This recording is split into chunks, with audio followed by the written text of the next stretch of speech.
Did Giganotosaurus really dethrone T-Rex, or did a ruler swap hide inside the math? In 1995, a roughly 70% complete Carcharodontosaurid skeleton from Patagonia, among the most complete of its kind, sparked headlines: longer skull, giant body, a new king. Then came the corrections. Different scaling methods, a wider T-Rex torso, and mass models that flipped the scoreboard. This was late Cretaceous Patagonia, about 97 million years ago, where big sauropods set the stage for big predators.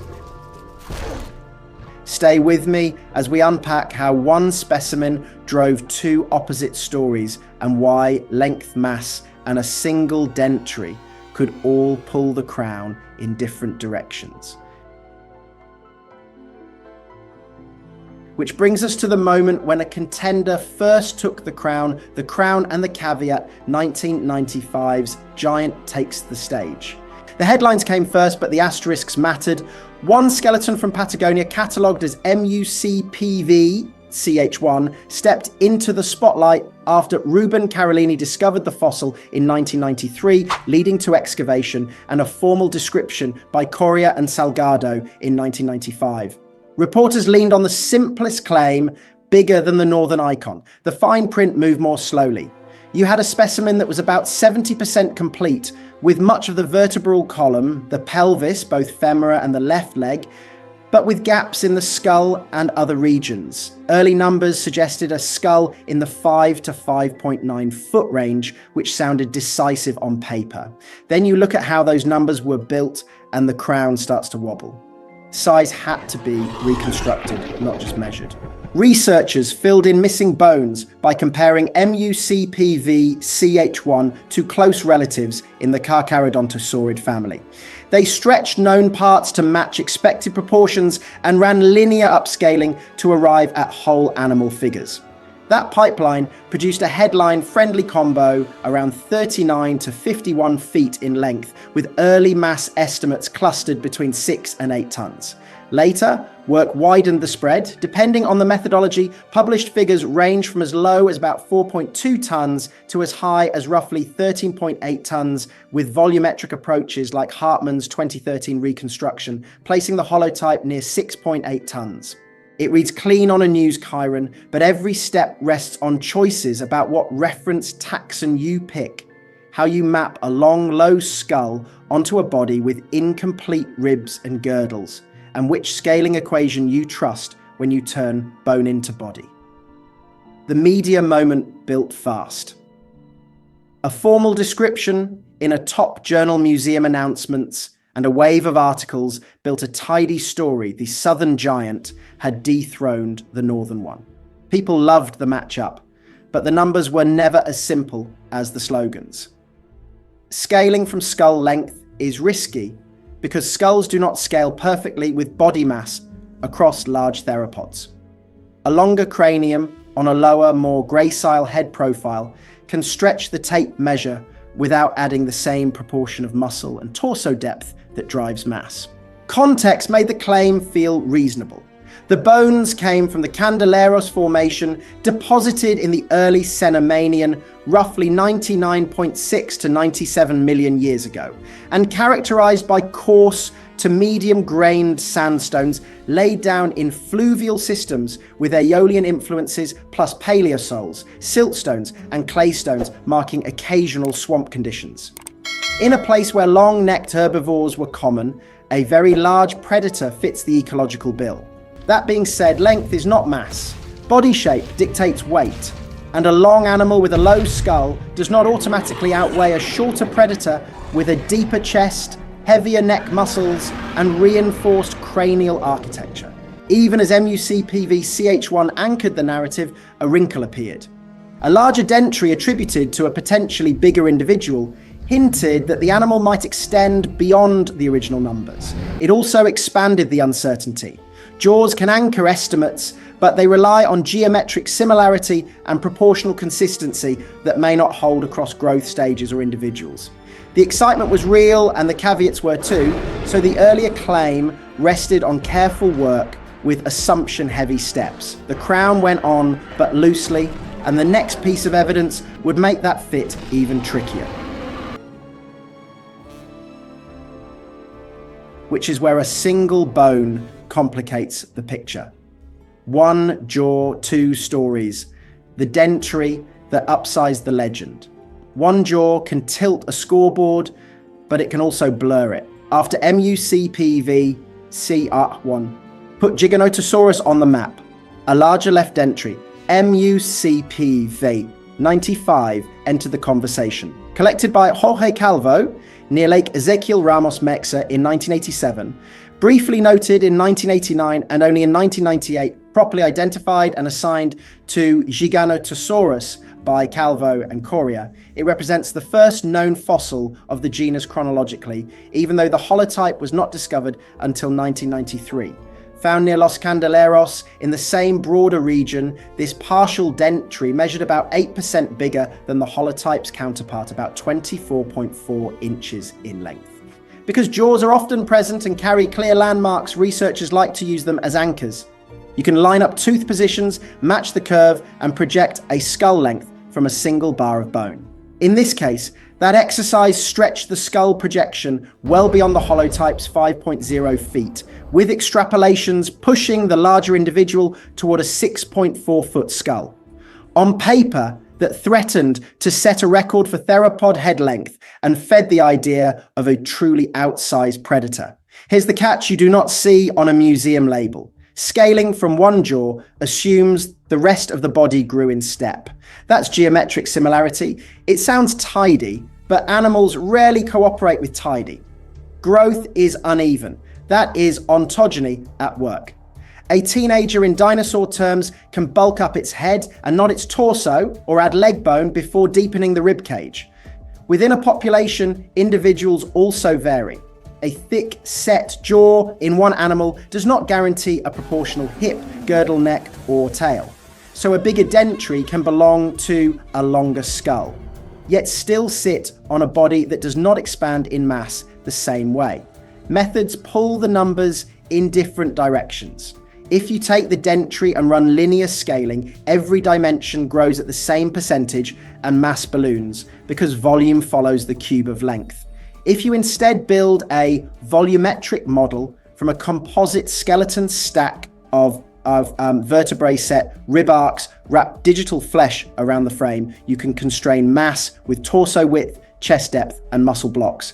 The first approach inflates quickly off a single measurement. The second spreads weight across the entire body plan and can rein in a long head that rides a comparatively lean chassis. The jaw story sticks because it feels right for a sauropod hunter. Bigger teeth, longer bite, arc more reach into a massive prey animal. Your brain fills the gap and calls the whole animal larger.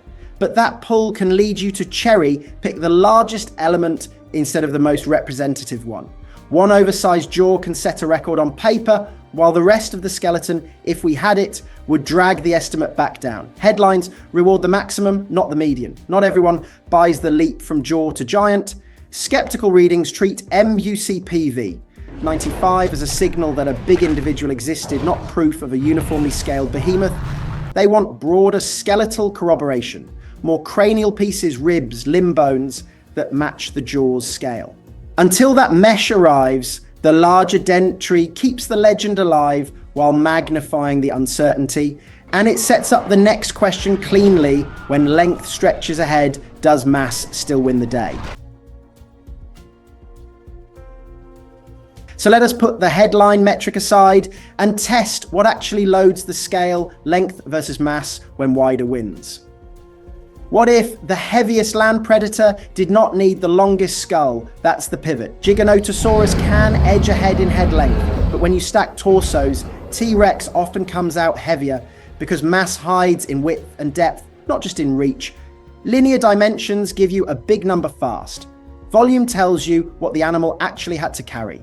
A small bump in body breadth can erase a head start in length, and that's where the argument shifts from tape measures to body cross sections. Volumetric reconstructions step in to translate bones into mass. Researchers build digital outlines from skeletons, restore soft tissue around the ribs, neck, and tail, then integrate those shapes to get volume. It is not flashy, but it is the difference between a silhouette and a body with real inertia. Under this lens, Giganotosaurus keeps the long, low profile, while T-Rex reveals the features that scale mass, a barrel, like chest-thick neck musculature, and a skull that is shorter front to back, but deeper and reinforced. Each of those adds cross-sectional area, and cross-sectional area is what moves the needle. Skull mechanics underline the point. Giganotosaurus wielded long, low jaws set with sharp, serrated teeth, on the order of roughly 9 to 12 serrations per millimeter, built to slice flesh efficiently. T-Rex carried a deeper, more buttressed cranium that supported high bite forces for puncturing and fracturing, paired with robust conical bone-crunching teeth. That architectural difference concentrates more mass in the head and neck for T-Rex and encourages a wider, denser anterior torso to anchor it. Form follows function, and function drives where the kilograms sit. Think of two trucks with the same wheelbase. One wears a narrow frame, the other has a wider, heavier chassis with thicker rails and a beefier front end. On paper, the wheelbase matches. On a scale, the wide-frame truck wins every time, especially when the weight sits up front. That mirrors the skull and neck region in T-Rex, where reinforced construction to support higher bite forces translates to extra mass in the anterior body. When studies use volumetric methods, the pattern tends to place T-Rex equal to or heavier, depending on the specimen and the model. Hartmann's 2013 work using graphic double integration, a significant step beyond earlier linear scaling, estimated the Giganotosaurus holotype at about 6.8 tons, a larger dentary-based individual near 8.2 tons, and T-Rexu at roughly 8.4 tons. The gap is not enormous, but it is consistent with the idea that robustness beats length when you convert bone to body. So the math favors mass. Wider bodies and sturdier skulls outweigh longer heads, even when the long-headed animal looks more imposing on a museum mount. But which animal wins can still tilt with the inputs you choose specimen by specimen, method by method, setting the stage for how swapping bones can shuffle the scoreboard. Which is why the next variable is not math, it is which bones you feed into it. The specimen shuffle, how sampling picks the winner. Swap the reference individual and the headline can swing.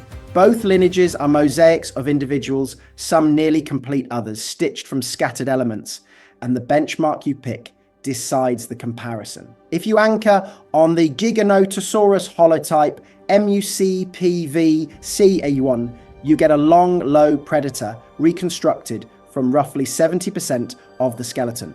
Much of the vertebral column, the pectoral and pelvic girdles, both femora and the left tibia and fibula, but with a skull that is fragmentary and scattered. That incompleteness matters because skull length and facial depth are key inputs in many reconstructions. Shift to a possibly larger individual inferred from a bigger dentary and the numbers lean upward.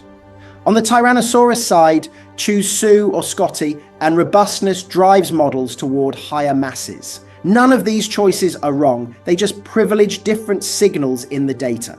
The measurement pipeline then compounds the split. Femur circumference methods want a solid, uncrushed thigh bone with a clear shaft measurement because circumference maps to weight-bearing capacity, and across theropods, femoral circumference correlates strongly with body mass. That is why this approach has gained credibility. Applied to MUCPVCH1, a reported circumference of around 20.5 inches underpinned a low-end estimate of near 4.2 tons in early 2000s work by Correa and Curry. Volumetric models, by contrast, prefer a broad skeleton with ribs, gastralia, and tail vertebrae preserved, since those parts define cross-sections and body depth. Feed each method the specimen it likes, and you will get the strongest case for that animal. Feed them what they do not like. Say a fragmentary trunk for a volumetric model or a damaged femur for circumference scaling, and the uncertainty balloons. Missing data forces you to invent pieces with care. Researchers infill ribs to set chest breadth, extend gastralia to hint at belly volume, and assign a taper to the tail that can nudge totals by hundreds of pounds. A slightly deeper rib cage or a heavier base of the tail shifts the center of mass and changes how much soft tissue you add around the hips and lower back. Those small geometric choices become big numerical differences once you integrate volume across the whole animal. Body plan differences push the outputs in predictable ways. Carcharodontosaurids tend to read long and low in reconstructions, with more of the length living in the tail and torso, while Tyrannosaurids come out shorter but bulkier, concentrating mass in the head, neck, and barrel-like chest. Even if the total length is similar, a wider trunk and deeper neck stack more pounds into the volumetric model. Published ranges reflect all of this. You will find estimates that spread from roughly 4 tons on the lean end to well over 14 on the robust end, depending on which skeleton, which inputs, and which assumptions drive the math. Most recent methodologically rigorous studies, though, tend to converge on about 6 to 9 tons for the Giganotosaurus holotype, with the outliers often tied to less reliable scaling or speculative larger individuals. When the specimen choice shapes the math this much, raw size stops answering the interesting question, and context starts to carry more weight. Different builds point to different jobs, and that is where behavior, prey, and habitat begin to clarify what those kilograms were for. Predators in context slicers, bone crushers, and the pack question. Once you look at the function, the contrast tightens. Giganotosaurus carries a long, low skull lined with serrated, slicing teeth on the order of roughly 9 to 12 serrations per millimeter, a toolkit that opens flesh and peels muscle with sweeping bites. Tyrannosaurus Rex brings a deeper, more reinforced skull that channels force into puncturing and crushing a design that can drive teeth through resistant tissue and into tough joints. Biomechanical work on Carcharodontosaurids also points to adaptations for faster jaw closure and lateral head movements, favoring repeated slicing strokes, while Tyrannosaur skulls emphasize resisting torsion and maximizing bite force. Those heads do not just feed differently, they sculpt everything behind them, from neck muscle layout to how much mass the torso needs to stabilize the bite. Set each hunter in its home field, and the contrast sharpens. Northern Patagonia during the early Cenomanian sits inside the Candeleros Formation, a fluvial landscape with rivers, stream channels, and windwork sands, plus intervals of paleosols and fine sediments that hint at swamps.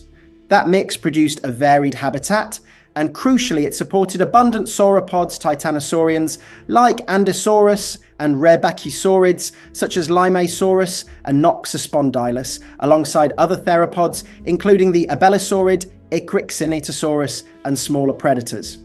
In a sauropod-rich system, a flesh slicer does not have to pulverize bone to succeed. It needs repeated cutting and enough size to stay with a moving giant long enough to bleed it down. In late Cretaceous North America, herbivore communities were more mixed, with horned and duck-billed forms dominating many settings, and a bone-resistant bite would pay off on carcasses where bone access translates to calories others cannot reach. Group behavior could tilt tactics further. A closely related Carcharodontosaurid Mapusaurus turns up in bone beds, preserving multiple individuals at different growth stages. Correa and Curry highlighted those assemblages as potential evidence for coordinated behavior, possibly group hunting against massive sauropods, while also noting the caution flags, drought, concentration, repeated scavenging at the same site or time, averaging can build a crowd in the rocks without implying a pack. The idea is plausible, but it remains a hypothesis waiting for stronger behavioral signals. Growth schedules and metabolism color the picture. Some theropods stretch growth over a longer window, stacking size increases later in life, while others hit high growth rates earlier and leveled off. Those patterns build different adult size distributions and different age structures within a population. A longer growth runway can seed a few extremely large adults useful if your strategy leans on intimidation and sustained slicing. A faster, earlier peak lines up with robust heads and the muscle investment to drive them. Locomotion adds practical limits. At this scale, both animals were likely fast walkers with high inertia. They could cover ground, but every turn or burst came with a penalty. That favors tactics that minimize sharp maneuvers, driving prey into open ground, hassling flanks, or returning to wounded animals, rather than sprinting heavy chases. Form meets mass here. A slicing specialist can stay long and relatively lean, while a bone crusher carries extra cranial and torso mass to back its bite. All of which is why the largest only makes sense once you decide what you are measuring, and why different rulers keep pointing to different winners. So let us close with what the evidence supports today. Conclusion. The title of the largest land predator remains method dependent. If you chase length, Giganotosaurus can edge ahead. If you weigh bodies T, Rex often takes the lead. Different rulers, different winners, and both stories come from real bones filtered through chosen math. New material keeps tightening those stories. Recent finds like Meraxes 2022 refine Carcharodontosaurid anatomy and growth patterns, adding constraints that sharpen future estimates. So when a new biggest ever headline lands, ask three things: which specimen they used, which scaling method converted bone to body, and what assumptions filled the gaps. Explore museum datasets and open skeletal reconstructions. Better bones and better models are still arriving.